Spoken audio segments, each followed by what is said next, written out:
This is Fam Famojuro, aka Fam the Tank Man from the Tank Museum in the UK, which houses the largest collection of tanks in the world. And I'm your host Dave Jewett, and today we are breaking down a variety of tanks from TV and movies, including Iron Fury, aka T-34, A Bridge Too Far, and even Girls und Panzer.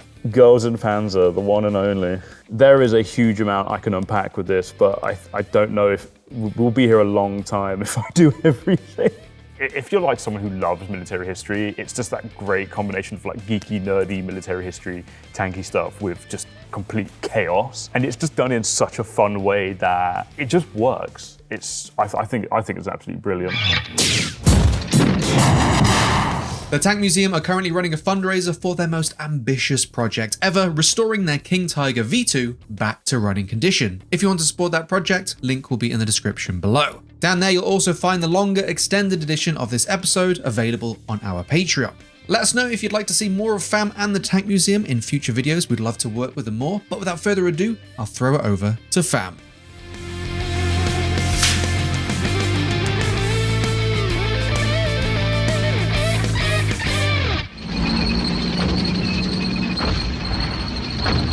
A bridge too far. Here we go. This is going to be hopefully not an hour too far.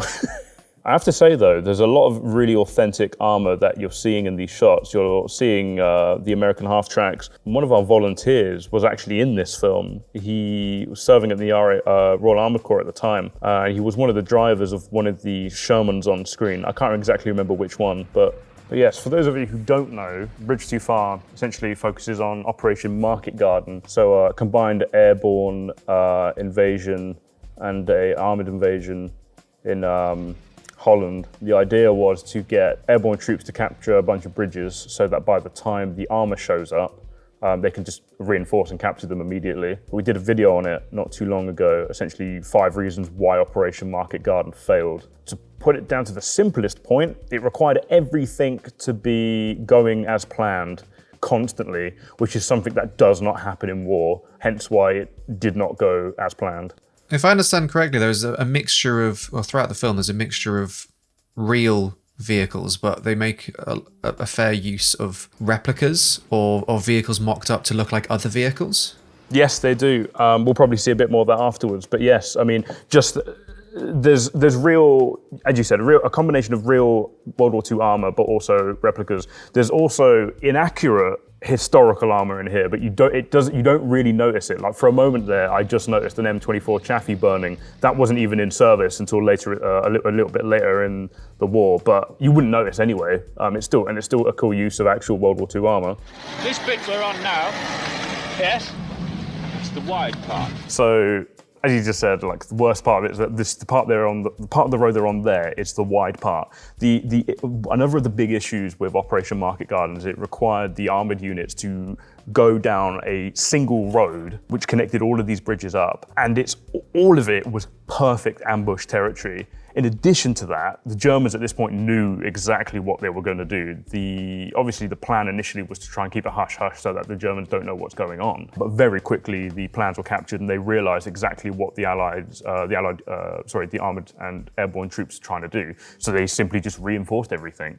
So instead of doing, they were meant to be doing about 60 or 65 miles per day. And if you think that you're just going to keep advancing up the road and you just get engagements like this, you advance a little bit more, you get more engagements. It wasn't going to work. And again, that's another reason that Operation Market Garden essentially failed, because it required everything to be perfect, and that just did not happen because of strong resistance.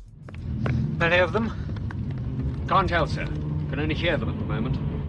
Now we're looking at the Nijmegen Bridge, which is usually where the most memorable scenes of this film come from. Again, we've got a combination of actual German half-tracks there, but then we've also got a couple of replicas or mocked-up vehicles. There's what looks like a Marder in one scene. We saw it briefly then, and we see it afterwards as well, but I think it's mocked up on a French armoured fighting vehicle from the Cold War. We've got the Piat right there. So those of you who don't know, Piat stands for Projector Infantry Anti-Tank.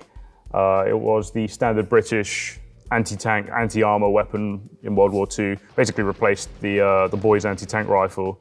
Very powerful explosive charge, but unfortunately it had a pretty limited range of about 100 meters. You also had to hit your target bang on, straight on. If it was hitting it at a glance, there's a good chance it would just bounce off as well.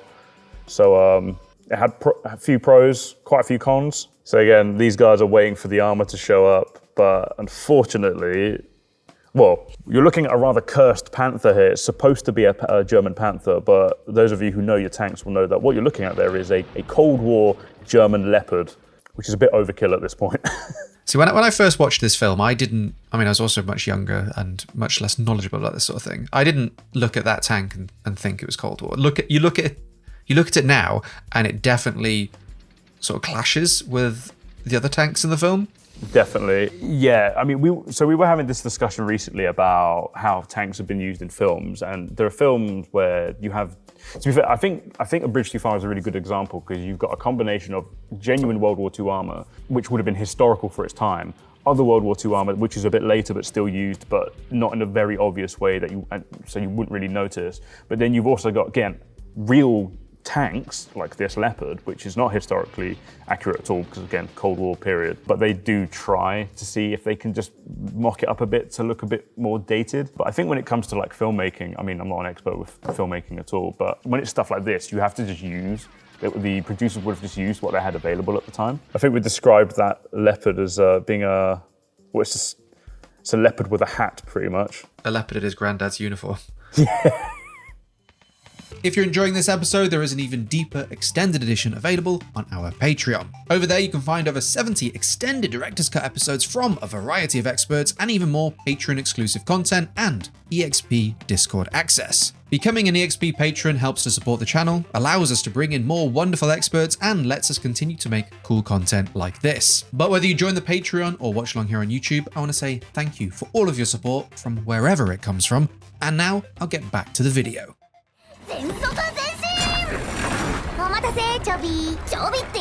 Now for something completely different.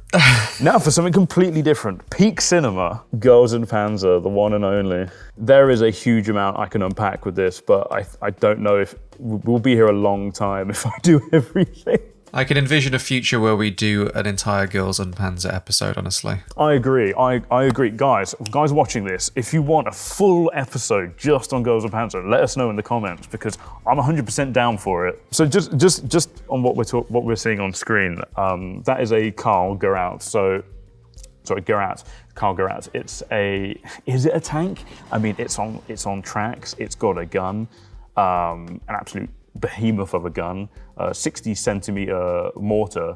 It's crazy to think, but those were actually built. I can't remember if it was 6 or 8 that were built by the Germans in World War II. It was one of their Wunderwaffe, the wonder weapons of the Germans in World War II. Another example that's probably more well known is like the V1 buzz bomb, the V2, stuff like that. Now, this thing was designed to destroy heavy fortifications. They did see use in World War II in a somewhat sort of limited capacity. Again, these things are absolutely colossal. They required a crew of around 21 men. They weighed 124 tons, and it's just ridiculous in terms of scale. And you have to keep in mind, the Germans are on the back foot. They don't have the most resources, but they're still building stuff like this that is absolutely insane. This thing could fire a variety of ammunition, but primarily you're looking at stuff like bunker buster ammunition. But yeah, it's an absolutely insane piece of kit. I really don't think we can class that as a tank, but we've got to mention it. I'm no expert on the background of Girls and Panzer. I only watched it because you mentioned it after the previous video. You're welcome. But I watched this scene and enjoyed it so much I did go back and watch the full film.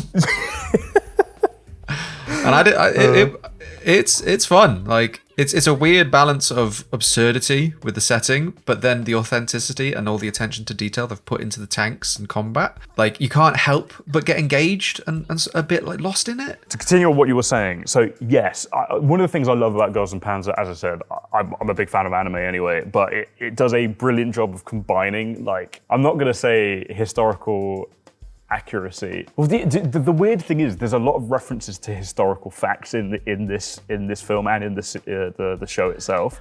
I'm not going to say it's realistic in the slightest because it's absolutely not, especially with what we're about to see. But it's a great combination of, like, if you're like someone who loves military history, it's just that great combination of like geeky, nerdy military history, tanky stuff with just complete chaos. And it's just done in such a fun way that it just works. I think it's absolutely brilliant. Yeah, it might not be authentic or accurate, but you can definitely get a sense that the people behind it did their homework and love the source material.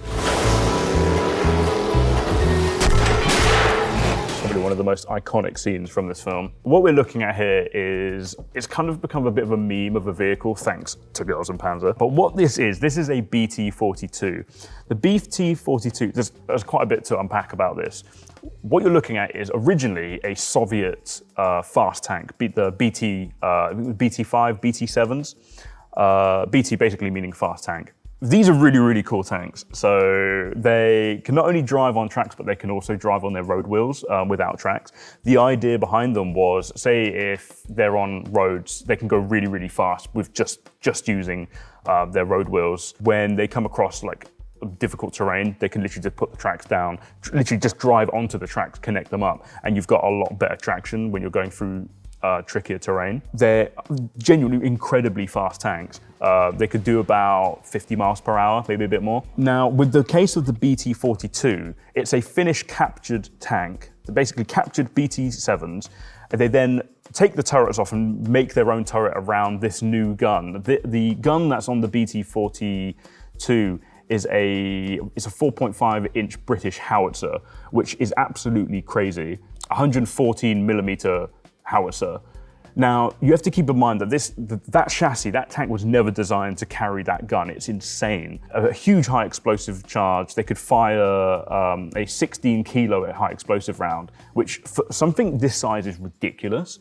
To give a bit of something to compare to, there's a British tank called the Churchill Avery, which had a 230 millimeter spigot mortar. It could fire a 230 mil high explosive round, which had 18 kilos of explosives. The BT-42 can fire a HE round that has 16. So it's just ridiculous. You're looking at what is essentially a sports tank, is incredibly light, has next to no armor, and has an absolutely colossal gun for its size. And again, it's just really, really fast. It's using Christie suspension, designed by an American called Walter J. Christie, who essentially was developing a suspension system to be used with tracked vehicles. And because of the way this suspension system works, you've got really big road wheels, and on the other side of the armor, you've got the springs. And because of the way it's designed, they move up and down quite a fair amount, which meant that when you're driving these things off-road or on difficult terrain, the shock absorbers just take all that punishment, and it just allowed these things to go incredibly fast. I love the BT-42. We unfortunately don't have one in our collection, but I really,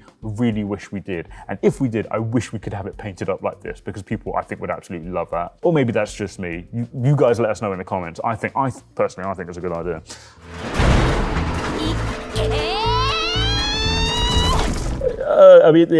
That's something. Type 89 carrying a Caraveloce. People love the Caraveloce as well. Italian tankette, very, very small. We have one in our collection, which I call the spicy Italian meatball, because we have the flame-throwing variant of it. And again, as we said earlier, out comes the steering wheel because it can drive on its road wheels. And there are mention of Walter Christie with his Christie suspension system. I love this. I love the Girls and Panzer so much. Again, it's just stuff like that. Is what we're looking at realistic? Absolutely not. But there's an amount of detail that the guys who made this clearly put in. They clearly did their research and they knew what they were working with. The contrast of name dropping a specific suspension type and then 6 seconds later launching a Caraveloce. You get the best of both worlds. That's what makes this so great. I think we could probably do a whole episode about armored vehicles and tanks and stuff from the Star Wars universe. Comments down below if you want to see that. A whole episode of me reacting to armored vehicles in the Star Wars universe, please, I will be more than happy. I'm a massive Star Wars fan. I know you're a big old Star Wars nerd. Favorite armored vehicle, probably the ATTE that was used by the clones. Well, I thought we'd focus on one of the scenes from a Phantom Menace today, one of the droid tanks. or a couple of the droid vehicles actually. It's great, to be fair. I think the battle on Naboo is a really great scene because you've got a really good variety of armored vehicles, including those big ships that were coming down at the beginning of that scene. I believe they're LSTs, landing ships. Sorry.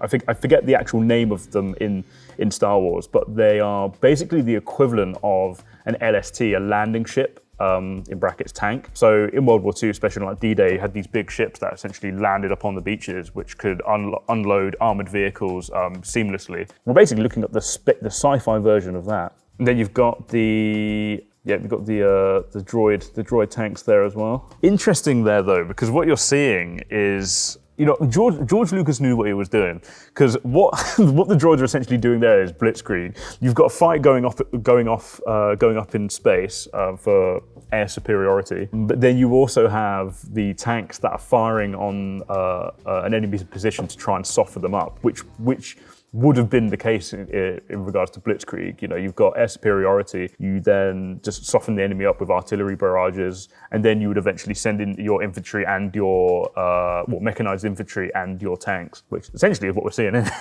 So I know a lot of people say like, oh, why did George Lucas have to introduce Jar Jar? Say what you want about the man, the guy knew warfare. You've got the MTTs there, which you could say is a kind of like a landing craft in a way. And if your troops can fold up into a ball, you can fit even more of them in. Exactly, yeah. Ergonomics. I don't think that would have quite worked as well in World War II, but hey. But it's interesting that the sort of early droid tank designs, the AATs, went on to influence so many other like separatist vehicle designs. They've sort of outlasted things like the Gungans because you got to play with them in games like Battlefront 2. It's true. And to be fair, I find the separatist ships and like armored vehicles quite cool. I mean, when you look at Clone Wars, they end up moving more to like wheeled and tracked vehicles. I forget the exact name of them, but there's that one droid. I think it is like a droid tank, which has like a single track in the middle of it. You see it in Episode 3 during the invasion of the Wookiee homeworld. What about the droid attack on the Wookiees? But then in Attack of the Clones, you also have that big wheeled thing that has those the one that fires the missiles. The armored vehicles in Star Wars, in general, I think is just really, really cool to see how they sort of evolve over time. Because I mean, here you're looking at hover tanks essentially, and as time goes on, they kind of do away with them. I wonder why. Maybe it's just because, who knows, maybe it's down to like practicality, or maybe it's like to do with price or something, I don't know. I guess my headcanon is that if something goes wrong with a hover tank, as you see, that buries itself in the earth, harder to recover, maybe? Yeah, maybe. We're really stretching the conversation here, but... We really are. I mean, you go from what? You go from being a hover tank to a pillbox.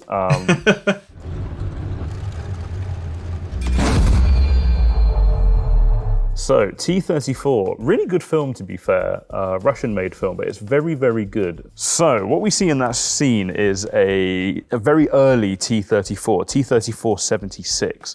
Now, what happens in that scene is you've got a T-34 taking out 2 tanks in one shot. I believe the first one was a Panzer II and then the second one was a Panzer III. Now, is that technically possible? In history, there have been cases where like tank rounds have gone into a tank and out the other end. To be fair, that's actually quite common in World War II as well. But could that round then continue through that tank and then knock out another tank? It's definitely possible, but I think it comes down to first of all, what type of gun, and secondly, what type of ammunition.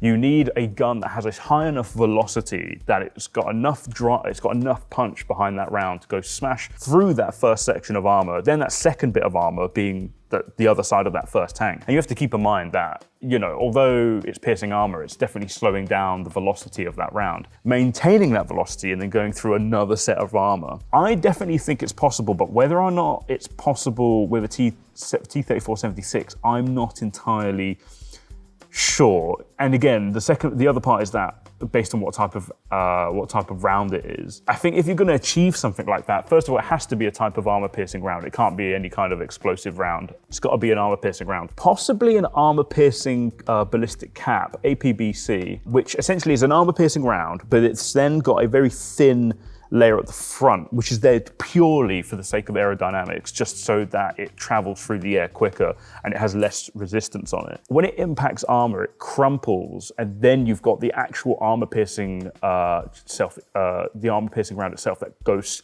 through the armor itself. The downside with that is once it goes through the armor, it's losing that velocity anyway. So it could be possible, but maybe with like an armor-piercing solid shot, which literally is a big armor-piercing round. It's a big chunk of metal, it goes bang through into the tank, maybe out the other end as well. There's nothing in the front to make it more aerodynamic other than the fact that it's kind of pointy. So is it possible to do this? It definitely is, but whether or not it can be done with a T-34-76, I'm not entirely convinced.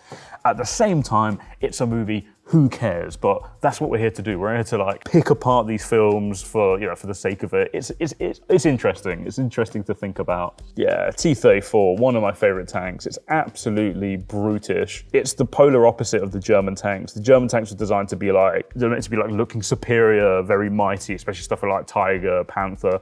Then you've got the T-34 where it's like, there's a hole in the side of it, it's fine, it still works, go back out. It's a weapon. It's like the AK-47, mass produced. And that there now is a T-34-85. That was the later version of the T-34, which was better than the T-34-76, obviously, but it was also cheaper to produce this than it was to produce the earlier versions, which I think is insane considering it's a much better tank. But after Operation Barbarossa, when Germany invaded the Soviets went, oh damn, we need to get as many tanks out as possible. So they simplified the production massively to the point that it had like 1,000 less parts compared to the original design. So they managed to just churn out these T-34s in huge numbers. A lot of people say how the T-34 is a rubbish tank, but for me, it's one of my favorites. It's incredibly simple in terms of its design, designed to be simple, designed to be easy to maintain. If something goes wrong, which it will, because it's not designed to be reliable, but it's designed so that it could be easily repaired. But yeah, the 85mm on the later T-34 was a very, very good gun. Similar to the 88mm on the Tiger, it was derived from an anti-aircraft gun. And then the Soviets went, hold on, we've got an 85mm anti-aircraft gun, why don't we just put it in a tank?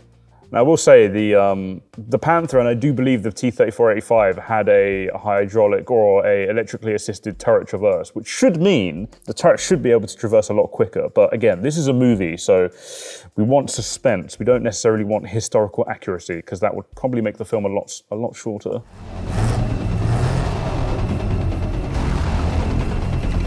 Ah yes, the final stretch, T-34-85 versus Panther. I will say the Panther, it can be regarded as one of the best German tanks of World War II.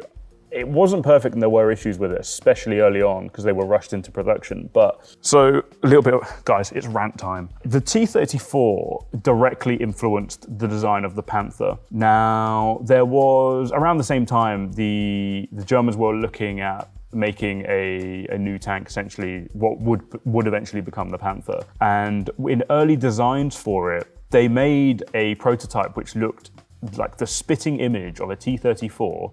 Angry Austrian man sees this and goes, no, it needs to be bigger and better, as he wanted all of his tanks to be at that point. And what you got was the Panther as everyone sees and knows it as now. But it's interesting to me to see that so much influence went on to the Panther. Because again, when Operation Barbarossa happened, the Germans have absolutely no idea that the T-34 even exists. They see this thing with sloped armor at the front, which for the record makes, it increases the armor effectiveness at a certain point. So I'll use my radio as an example. If you have a section of armor that's that thick and you have a tank round that's going to go through that much, then yeah, fair enough. But if you angle that armor at a certain degree, so like 45, 50 degrees, you've then got more thicker armor at that same section. A lot of people think that the sloped armor on tanks was immediately to make rounds bounce off. That's more of a secondary reason for it. The main reason was to increase that armor thickness, but whilst not increasing the weight for a tank, a way to sort of think about it is for every millimeter of armor on a tank, you're looking at about 1 ton. So with the T-34s, how can we make the armor more effective, but without bogging it down and making it much heavier? Yeah, and again, with the Panther, you can see those parallels. You've got really big wide tracks like on the T-34. You've got that sloped armor at the front and on the sides. For me, the thing I find hilarious is that the Germans copied a feature off the T-34 and put it on the Panther, which was completely pointless and served no purpose. At the back of the T-34, above the sprocket, there is a piece of metal that's been welded there. And the reason that piece of metal is there is so that when the T-34 is driving, the track pins can be knocked back in. Literally, the T-34 does not have any, hasn't got any sort of nut or split pin to secure the tracks. The track pins that hold the tracks together. So instead of going, oh, let's put a split pin design or put a nut at the end of it, they literally just went, no, let's just put a scrap piece of metal on the back so that when the vehicle is in motion, it clicks the pins back in. So if you ever see footage of a T-34 driving, and in fact, Dave, you probably would have seen a T-34 driving when you were here at Tankfest earlier this year, you would have heard click, click, click, click, click when the vehicle is driving, and that's those pins being knocked back in so they don't fall out.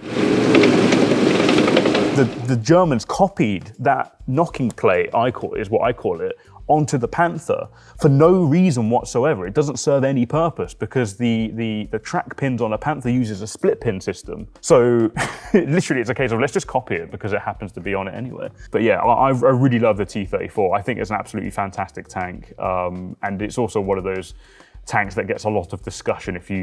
I'm not saying it's the best tank of World War II or anything like that, but it's one of my favorites, and I think it's an absolutely fantastic tank that could be mass produced, and the numbers themselves was a quality of its own. The fact that they could make a tank so simple and so easy to produce in large numbers. You're looking at about 50, I think it was 49 or 50,000 T-34s by the end of World War II. Compare that with like a Tiger, that's 1,300. So again, I'm sorry for my rant.